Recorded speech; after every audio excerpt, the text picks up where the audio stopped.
Who is the real John Kago? That's a question that we have always asked. When he first met John Kago, Nicholas Gumbo now reveals that he had reservations as to whether this was the genuine man who received tens of millions of shillings from businesswoman Josephine Kabura. At one point said, could the real John Kago actually just come up? I mean, what exactly is his work at KCB a decoy? In a prior interview, Gumbo had admitted that if it is indeed true that the man who appeared before them was a fake, then the entire investigation would be thrown into disarray. Of course, we were left wondering if he was really the real John Kago. So that doubt has always been there. But then again, don't forget that John Kago appeared with his lawyer. John Kago gave his submission under oath. So if it was to turn out, and up to now, I have no reason to believe that the person who appeared, for sure I know that the person who appeared before us was John Kago.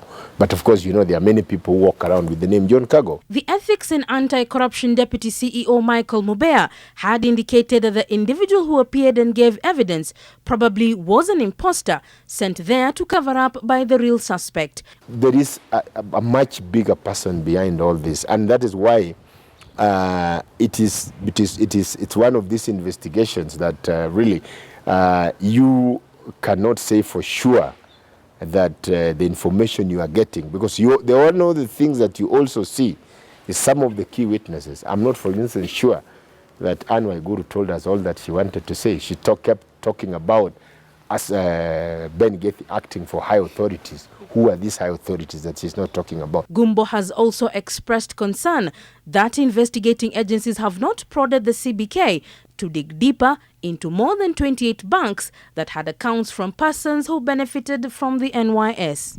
We answer directly to the people of Kenya.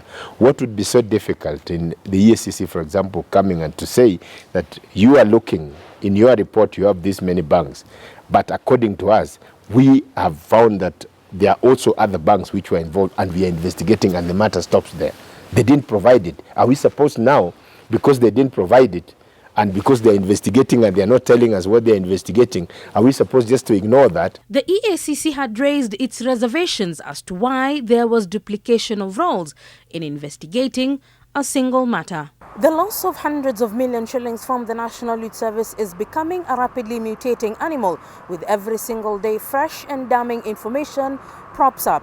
For Nicholas Gumbo and his team at the Public Accounts Committee, it will be a matter of digging deeper, ensuring that every single stone is not left unturned, and it's not only about beating deadlines, but ensuring that justice is fully and finally served.